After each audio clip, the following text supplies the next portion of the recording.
And when we come back, a mother's mission. She lost her daughter on 9/11, and now 2 decades later, she's honoring her memory with a trail connecting the lives and locations forever changed on September 11, 2001. You're watching CBS 2 News. Here's the latest at 5:30. The 20th anniversary of the 9/11 attacks is a few days away, and nearly 3,000 people were killed on September 11, 2001. Welcome back to CBS 2 News at 5. I'm Susie Sa. And I'm Jeff Vaughn. For the victims' families, it is a reminder of that event that ripped their lives apart. The youngest victim was from Southern California. And on this 20th anniversary, her mother is making sure her daughter's legacy and so many others are still remembered. CBS 2's Chris Holmstrom is here now with her story. Chris? Yeah, Diora Bodley, she was on Flight United 93. Now, that was the plane that crashed in Pennsylvania. 40 people were on board, 33 passengers and 7 crew members. They were the ones who fought back against the terrorists, ultimately saving lives. I looked at this one and I said, oh my goodness, this is a selfie before phones taking our pictures. Debby Borza is remembering her daughter, Diora Bodley. She was killed on September 11, 2001. She was on one of the 4 planes hijacked that fateful morning. Regarding Diora and September the 11th and 20 years, it's as if it were yesterday. Diora was the youngest person on Flight 93, just 20 years old. She was returning to California after visiting friends. Diora was a junior at Santa Clara University and was studying French and child psychology. Her mom describes her as a bright light, someone who was always there for others. For Diora, truly, she just had a wonderful life, had so many dreams in front of her, and I guess that's the hardest, is to be, wondering, well, what would she be doing now?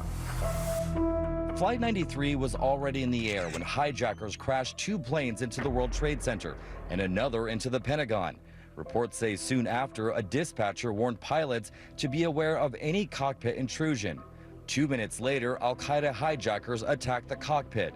40 people were on board, 33 passengers and 7 crew members. They knew about what was happening on the ground.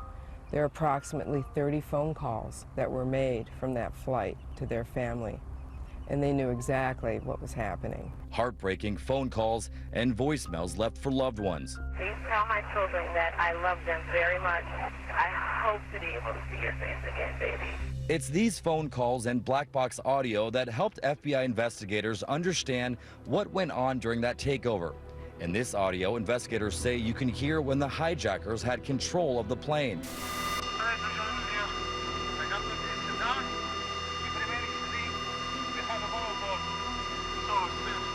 In a matter of 15 minutes, they had all banded together and voted to take over the cockpit. It was this heroic action that prevented hijackers from their mission of crashing into the U.S. Capitol building. Instead, they took the plane into the ground about 80 miles from Pittsburgh. The jet crashed into a field at more than 580 miles per hour, killing everyone aboard. This plane crashed in this abandoned strip mine outside of a little town called Shanksville, Pennsylvania, and now there's a national park there. Deora Frances Bodley. Flight 93 National Memorial, a national park to remember the 40 who gave their lives to save the lives of countless others. There's also the September the 11th National Memorial Trail, a 1,300-mile trail that connects all 3 of the 9/11 memorials. Debbie is a trail board member.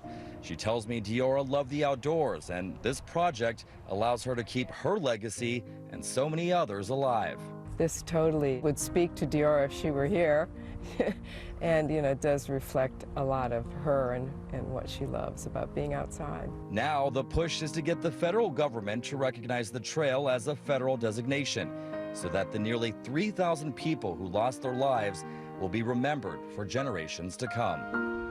What I'd want those who were born after September the 11th and those of us who remember it vividly is really to get to know someone who died that day. And just take on knowing who they were and what they were up to and noticing a connection between them. Yeah, and Debbie is such an inspiring woman. She's determined that people never forget those that lost their lives, especially her daughter. Now, she will be back in Pennsylvania on the 20th anniversary. And Jeff and Susie, she mentioned how 20 years seems like a long time, but for her, a mother who lost her child, it seems just like yesterday, just heartbreaking to talk to her. But beautiful woman and beautiful daughter. So. And still being a mother. And still being a Caring mother. Yeah, and enough. she had a 10-year-old at the time who's now 30. So. Wow. 10 to 30, she's experienced a lot in that time. Yeah, Wow, what just an like that, incredible it's passed, story. hasn't it? Yeah, Just no like that. kidding. 20 years later. Yeah. Chris, thank you. Thank you.